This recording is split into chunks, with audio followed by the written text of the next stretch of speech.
Hello students, welcome to our channel শিক্ষার academy. আজ আমরা ফাঁকা ঘর ঠিকমতো ভর্তি করি।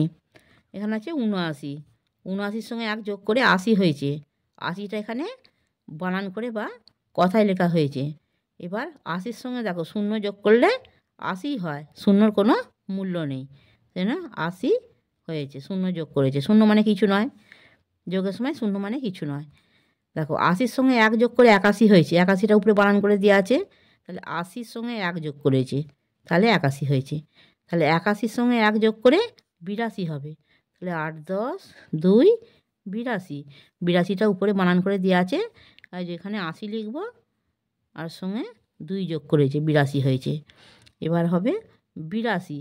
৮২-র সঙ্গে ৮ 10 2 ৮২-র সঙ্গে ১ যোগ করেছি, তাহলে ৮৩ হয়েছে। ৮৩ উপরে বানান করে দেওয়া আছে, এবার এখানে লিখতে হবে ৮০, এই যে যোগ চিহ্ন দিয়েছে, আর এখানে ৩ হবে, ৮৩। আবার এখানে দেখো ৮৩ ৮ 10 3 ৮৩। ৮৩-র সঙ্গে ১ যোগ করে ৮৪ হয়েছে। ৮৪টা উপরে বানান করে দেওয়া আছে, নিচে কি লিখবো ৮০, আর কত যোগ করলাম আমি? ৪ যোগ করেছি। ৮০-র সঙ্গে ৪ যোগ করেছি, ৮৪ হয়েছে। ৮৪-র সঙ্গে ১ যোগ করেছি, ৮৫ হবে। ৮ 10 5 85। দেখো উপরে বানান করে দেওয়া আছে, এখানে ৮০ যোগ ৮০ হবে, ৮০-র সঙ্গে ৫ যোগ করেছি, ৮৫ হয়েছে। ৮৫-র সঙ্গে ১ যোগ করেছি, কত হবে? ৮৬। ৮ 10 6 ৮৬। উপরে বানান করে বা কথায় লেখা আছে, এবার নিচে সংখ্যা লিখতে হবে। এই যে ৮০ যুক্ত 6 ৮৬। এবার ৮৬-র সঙ্গে ৮ 10 6 ৮৬। ৮৬-র সঙ্গে ১ যোগ করেছি, কত হবে? ৮৭। ৮ 10 7 ৮৭। হ্যাঁ দেখো ৮০ যুক্ত 7 ৮৭। এখানে উপরে কথায় বা বানান করে লেখা আছে। দেখো ৮৭-র সঙ্গে ৮ 10 7 ৮৭। ৮৭-র সঙ্গে 1 যোগ করেছি, ৮৮ হয়েছে। এবার উপরে দেখো কথায় লেখা আছে, এবার এখানে এটাকে সংখ্যাটাকে ভেঙে দেখাতে হবে। ৮০, ৮০-র সঙ্গে কত যোগ করলাম? ৮০-র সঙ্গে 8 যোগ করেছি, ৮৮ হয়েছে। এখানে ৮৮-র সঙ্গে 1 যোগ করে কত হবে? 89। ৮ 10 9 89। 89 উপরে বানান করে লেখা আছে। এবার আমি এটাকে ভেঙে দেখাবো। হ্যাঁ দেখো, এখানে দেখো একটা ঘর করেছি, যোগ চিহ্ন দিয়েছি, এখানে আর একটা ঘর করেছি। দেখো এখানে কত হবে লিখবো তাহলে?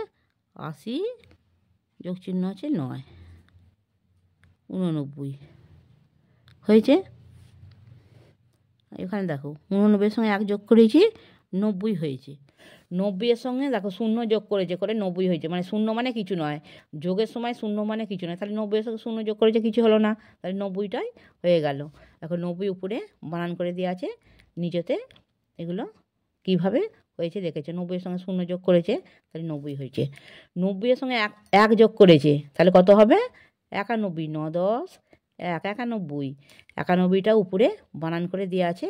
এবার এখানে কি লিখবো আমি? 90 যোগ চিহ্ন রয়েছে, এবার এখানে 1 91। 91-এর সঙ্গে 1 যোগ করেছে, 92 হবে। 9 10 2 92। 92টা উপরে বানান করে দেওয়া আছে, দেখো 9 90 প্লাস বা যোগ চিহ্ন 2 92 হয়েছে। এবার হবে 92। 9 10 2 92। 92-এর সঙ্গে 1 যোগ করে 93 হয়েছে। এখানে আমি একইভাবে এটা আমি বারবার এটা বলবো না, সেজন্যে এটা দেখো উপরে কথায় বা বানান করে লেখা আছে, আর এখানে কীভাবে লিখবো? 90 যোগ চিহ্ন 3 93 হলো। এবার এখানে 93-এর সঙ্গে 9 10 3 93-এর সঙ্গে 1 যোগ করেছে, 94 হয়েছে। এখানে 90, আর এখানে যোগ চিহ্ন রয়েছে 4 94। 94-এর সঙ্গে 1 যোগ করেছে, 95 হয়েছে। 9 10 5 95। 95 দেখো উপরে বানান করে লেখা আছে, এখানে 90 যোগ চিহ্ন দেওয়া হয়েছে 5 95। 95-এর সঙ্গে 1 যোগ করা হয়েছে, 96 হয়েছে। 9 10 6 96। উপরে বানান করে দেওয়া আছে বা কথায় দেওয়া আছে, কথায় লেখা, নিচে সংখ্যায় লিখব। 90-এর সঙ্গে কত যোগ করেছি? 6 যোগ করেছি, 96 হয়েছে। এখানে 96-এর সঙ্গে 9 10 6 96-এর সঙ্গে 1 যোগ করব, 97 হবে। 97 হয়েছে। 97 উপরে বানান করে দেওয়া আছে, এখানে 90 লিখব, 7 যোগ করেছি, দেখো 7 যোগ করে দিয়েছে, তাহলে 97 হলো। 97-এর সঙ্গে 1 যোগ করেছি, 98 হবে। 9 10 8 98, 98 এখানে কত হবে 90, যোগ চিহ্ন দেওয়া রয়েছে, এখানে 8 লিখব। 98, 98-এর সঙ্গে 1 যোগ করে কত হবে 99, 9 10 9 99, 99 হবে, যে উপরে বানান করে দেওয়া আছে, এখানে সংখ্যায় লিখব 90, কত যোগ করেছি 9, 99 হয়েছে। আর এখানে 99-এর সঙ্গে 1 যোগ করে 100 হয়েছে, দেখো 100 হয়েছে। আমার পড়ানো যদি তোমাদের ভালো লেগে থাকে তাহলে এই ভিডিওটি লাইক করবে, বন্ধুদের মধ্যে শেয়ার করবে এবং আমার চ্যানেলটিকে সাবস্ক্রাইব করে বেল আইকনটি অন করে দেবে।